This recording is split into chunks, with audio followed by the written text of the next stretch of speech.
Hello everybody, welcome back to my channel Trading Secrets. This channel is for entertainment purposes only. For those of you who do not know, my name is Ali. I have over 20 years experience teaching accounting, economics, business and law. Through this channel I'll be providing some stock analysis and a quick update on the $1 Million Challenge. So if anybody's not aware of this is a journey of investment of $1,000 to a return of $1 million over a period of 3 years using a strategy called compound return investing. So the objective is try to get 201 trades, each with an average return of 3.5%. It's not 201 consecutive trades, we do take into account losses. So for further details about how to join us for less than $9 a month, information is available in the description below.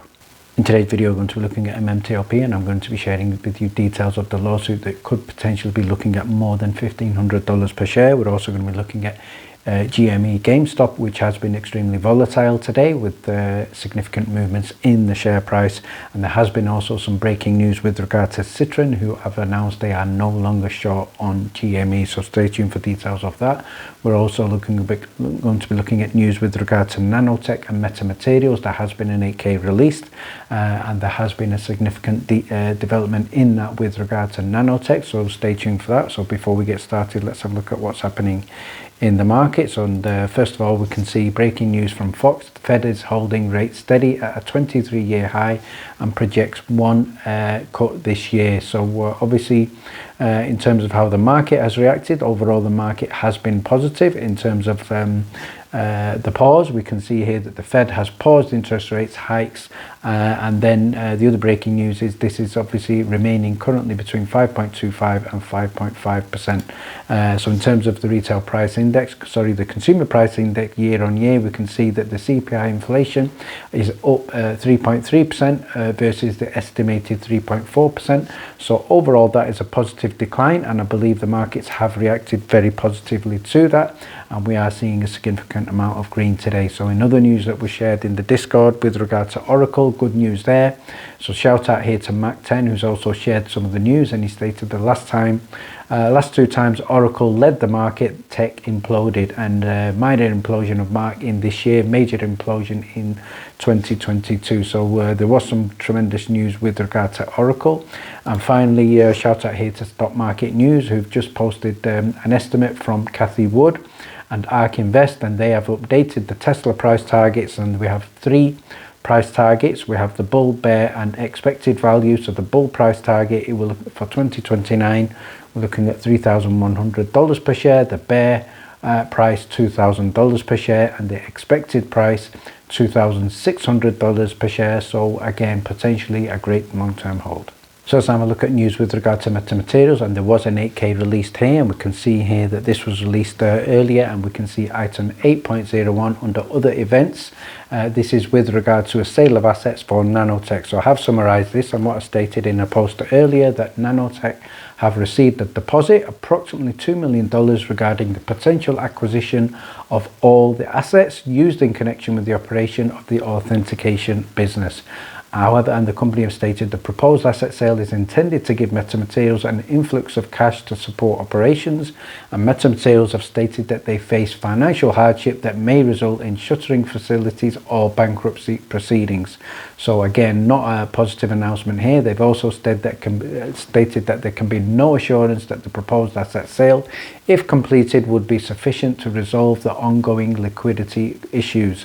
So I think Nanotech was one of the best aspects of Meta Materials. For them to look at potentially selling that for a price of $2 million certainly seems very, very negative, and is not going to give hope to the many shareholders out there.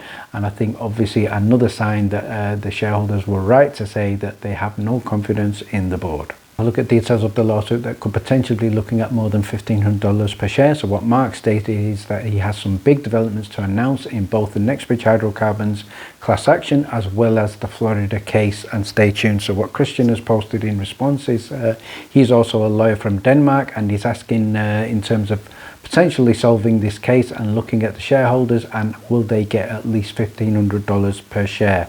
But what Mark stated is maybe under Danish law, not here, the number will depend on many things, and besides he's also shooting for more than double, but we'll see that the direction this takes. So as far as I'm concerned, I will be holding my breath on this potential figure, and I certainly think if that figure is what shareholders are going to get, then I'm sure many will be happy with that figure. Well, now let's share with you an interesting post from John Berder where he's potentially looking at more market collusion. So what he stated here is that this is exactly what the OCC did with the options in Torch. So this is in response to a post from AMC Biggins, who's posted that interesting timing on the OCC update. This couldn't have anything to do with Kitty and its contracts, could it? Potentially. And what John has stated is with regard to TRC and MMTLP, the options holders in a memo that they were told that did not have to settle the Series A preferred shares, MMTLP. The memo was issued to market makers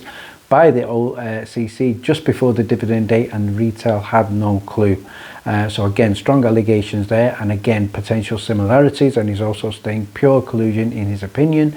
This is not generally for the benefit of the retail investing public, but rather for the benefit of the hedge funds and the market makers who are gaming the system. Who filed to get Torch options to trade, and why just 4 weeks before the merger and dividend ? And again, this is an interesting and also an important question, I think, so far, that nobody from FINRA has answered, and also nobody from the SEC has answered, and also I think potentially Gary Gensler is not capable of answering. And finally, let's finish off by having a look at ticker symbol GME Gamestop. This is a stock that has been featured in a number of previous videos, so go ahead and check those out. So what we can see here in a post earlier, as stated, with regard to their cash and cash equivalents, that at the end of Q1 2024, their cash and cash equivalents were approximately 1.083 billion, and they had 45 million offering raised, and that raised $933 million gross, a 75 million offering, and that raised 2.137 billion gross. So total cash and equivalents plus market securities approximately just in excess of 4.153 billion. So that is a huge amount of reserve for GameStop. So again, go ahead and check out the previous video. So let's have a look at how it did today. So first of all, I'm going to share you one of the earlier charts. So we were watching this in the pre-market, and if you have a look here, the GameStop was up in excess of 7.95% at one point and trading at $32.92. So we can see, obviously, as expected, it is a stock that is going to be extremely volatile, and if you look at the latest chart here at time of editing, we can see that it has turned around, and it's currently down approximately 7.87% and now trading at $28.09. So a huge battle going on here between the bears and the bulls, and obviously the swings going on both sides. So what Kevin Malone has stated is obviously news with regard to Citron, and he stated, Citron Research, have you ever considered going long and actually making money? So basically they are an organization that are usually short on many stocks, and that basically means they make money out of making companies become failures. So what Citron posted is Citron is no longer short on GME. So as far as I'm concerned, this is bullish and positive news, and what they've stated is not because we believe in a turnaround for the company fundamentals that is ever going to happen, but with $4 billion in the bank, they have enough runway to appease their cult-like shareholders, despite Webull setting an $11 price target.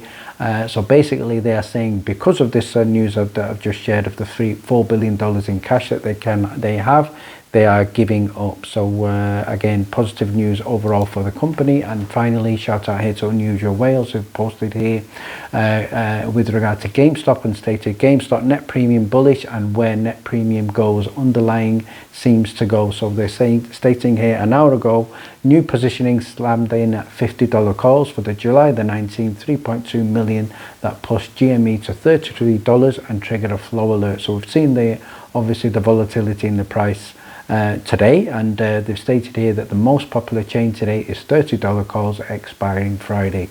So finally, if you would like to get the latest developments, due diligence research, as well as our daily stock alerts and our weekly watch list, as well as join us in the challenge, details are in the description below. Thank you very much for watching. Please stay tuned.